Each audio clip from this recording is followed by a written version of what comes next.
turn the services over to Brother Wayne. Do we have any testimonies? And to prevent the confusion that we had last week, let's raise our hands before we stand up. That way we don't have a bunch of people talking at once. I was in my backyard the other day and went outside, laid down the swing and just looking up in the sky, and brought to memory, you know, when you start getting older, you have a different outlook on things, a different perspective, and sometimes you begin to a little bit understand what the older people were trying to tell you when you were younger. And I remember going over to my pastor's house one time. I don't even know why he called me over there.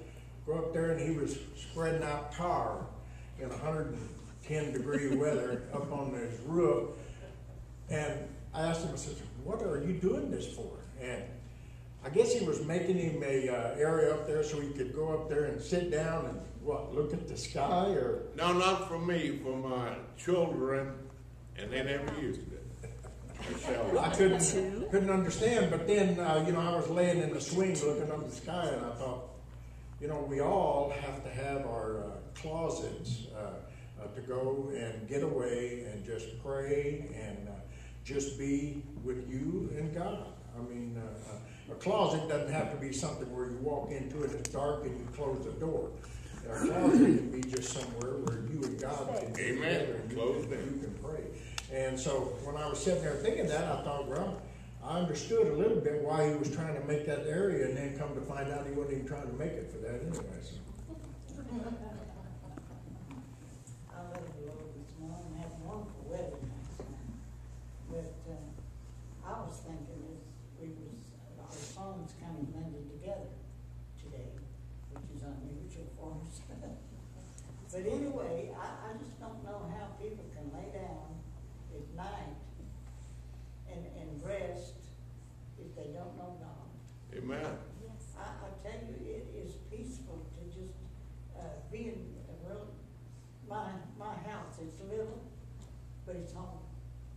And I hope I can stay there until the end.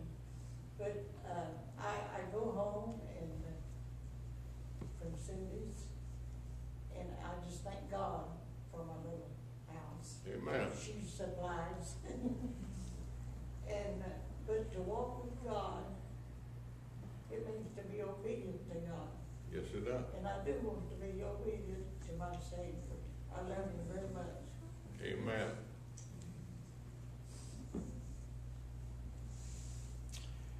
Do we have any other testimonies? If not, then I'll turn the services over to Brother Wayne. Someone once said that the more things change, the more they remain the same. Yes.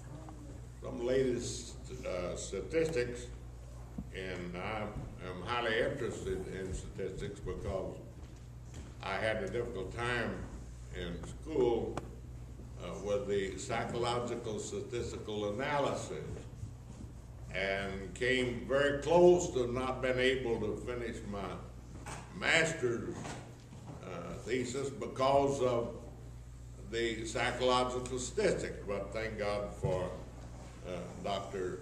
Hayakawa, I was able to make it through. But statistics today are showing that the majority of young people no longer feel that religion, or specifically church attendance, is important. And the same statistical analysis has to do with politics. And what a tragedy it is that we never take any interest in religion nor politics until it affects our lives. And now we're finding that because we have neglected the political structure, we are in one of the greatest quagmires, politically, financially, economically, educationally, you name it. And America's in trouble. Yes. And whenever people say, well, it's this individual's fault, or that individual's fault, it's Obama's fault, or it's Schwarzenegger's fault, or no, it's our fault.